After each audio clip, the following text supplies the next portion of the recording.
లడ్డూలో నెయ్యే లేదు, కల్తీ సంగతి దేవుడు ఎరుగు, కొవ్వు సంగతి దేవుడు, ఆ నెయ్యే లేదనేది అర్థమైపోయిన తర్వాత, ఇదంతా తెలిసిన తర్వాత అసలు కీలకమైన వ్యక్తులు గనక దీంట్లోకి రాకపోతే, బరిలోకి వాళ్ళని లాగకపోతే ఇంకా దానికి వాల్యూ ఏముంటుంది?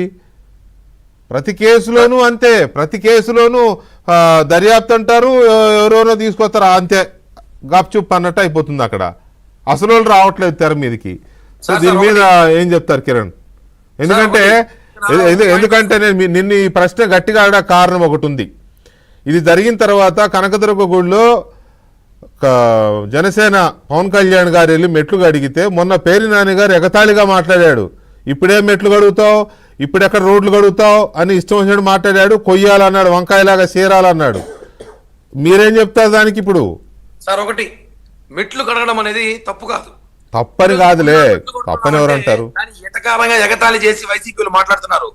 ఆ రోజు జరిగిన ఈ లడ్డూ పాపానికి నిరసన అనుకోండి, లేకపోతే ఈ గత చేసిన ఒక హిందువులుగా ఇన్ని సంవత్సరాలు పరిపాలించిన ఒక గుడి మీద అలాంటి లడ్డూ పాపం అని తెలిసాక దాని మెట్లు కరగడం అనేది సమస్య కాదు. ఇక్కడ వీళ్ళు చేసిన లడ్డూ పాపం వదిలేసి పవన్ కళ్యాణ్ గారు మెట్లు కడిగిందే మాట్లాడతారు తప్ప వీళ్ళ చేసిన పాపాల గురించి చెప్పట్లేదు. అది ఒక వర్షన్ అయితే, ఇక్కడ ముందుగా ఒక విషయం గుర్తుపెట్టుకోవాలి సార్. జగన్మోహన్ రెడ్డి అని వాళ్ళ తండ్రి రాజశేఖర రెడ్డి గారి జమానా నుంచి వాళ్ళ అధికారంలో ఉన్నప్పుడు ఎప్పుడు కూడా గుర్తుపెట్టుకోవాలి సార్, ఎంప్లాయీస్ ఉద్యోగస్తుని బలి చేస్తారు. ఆ రోజు ఐఏఎస్ ఆఫీసర్లు అందరూ జైలుకు పంపించారు. జగన్మోహన్ రెడ్డి ఐఏఎస్ ఆఫీసర్ జైలుకు పంపించాడు. శిష్యులైన కరుణాకర్ రెడ్డి కానీ, సుబ్బారెడ్డి కానీ, ధర్మారెడ్డి కానివ్వండి, వీళ్ళ ముగ్గురు తిరుమలలో ఈ రోజు టీటీడీ అధికారులు చాలా మంది బాధపడుతున్నారు. మీరు అడగండి కావాలంటే, భానుప్రకాష్ అడగండి కావాలని అన్న చెప్తాడు. మానసికంగా బాధపడుతున్నారు కదా. ప్రభుత్వంలో వాళ్ళు చేసిన హరాస్మెంట్ కి సంతకం పెట్టమంటే పెట్టాలి. నువ్వు సంతకం పెట్టకపోతే ఆడున్న ఒక సిఐ చెప్పి కేసు పెట్టి లోపల వేపిస్తాడు. ఏదో కేసు టికెట్ అమ్మినాడు, లడ్లు అమ్మినాడు, ఓడలు ఇంచలేదని చెప్పి కేసు పెట్టి లోపల వేపించారు. అలా టీటీడీ ఎంప్లాయీస్ ఇబ్బంది పెట్టారు. ఈ రోజు కూడా చార్జ్ షీట్ లో అందరూ టీటీడీ ఎంప్లాయీస్ సగం ఉన్నారు. ఆ రెడ్డి, ఈ రెడ్డి, ఈ రెడ్డి, ఆ రెడ్డి చాలా మంది పెట్టినారు. వాళ్ళందరూ ఎవరు సార్?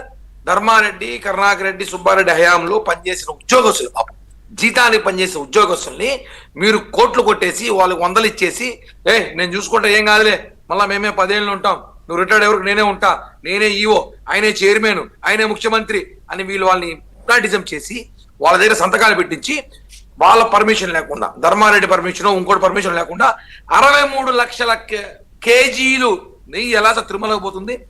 చిన్న విషయం కాదు. కాబట్టి వాళ్ళని ఇరికించారు. వీళ్ళు మొట్టమొదటికి ఇరికించారు. మేము అదొకటి చెప్తున్నాం, టీటీడీ ఎంప్లాయీస్కి ఏం చెప్తున్నా అంటే, మీరు రండి, ధైర్యంగా మాట్లాడండి.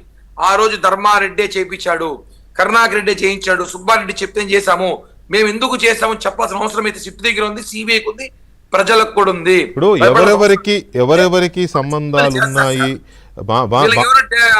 డేరా బాబాను, డోరా బాబాను వీళ్ళకి తెలియదు. అయ్యే డైరీ ఎవరు ఎంప్లాయీస్ తెలియదు.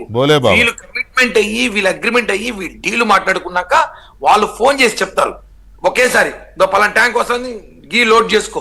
అంతేగాని వీళ్ళు 63 లక్షల కేజీలు నెయ్యి పైకి పోతా అంటే చైర్మన్లు, ఈవోలు గాడుదులు వస్తున్నారు తిరుమలలో. ఇంత అన్యాయం జరుగుతూ అంటే, లడ్డు లాంటి ప్రసాదం అన్యాయం జరుగుతూ అంటే. కాబట్టి సార్, ఎప్పుడు కూడా సరే వీళ్ళు టాపిక్ డైవర్ట్ చేయడానికి పవన్ కళ్యాణ్ గారు గుళ్ళు కడిగారు, మెట్లు కొడుతారో మాట్లాడతారు తప్ప వీళ్ళ చేసిన మహాపాపాన్ని మాత్రం చెప్పట్లేదు. ఇది బాధాకరం. రెండో విషయం, ఎంప్లాయీస్ తస్మాత్ జాగ్రత్త. ఈ రోజు కాదు, చైర్మన్లు, ఈఓలు, జేఈఓలు వెళ్ళిపోతారు, 2 ఏళ్ళు 3 ఏళ్ళు ఉంటారు. మీరు 30 సంవత్సరాలు పనిచేయాలి టీటీడీలో. వాళ్ళ మాటలేని దయచేసి సంతకాలు పెట్టద్దండి.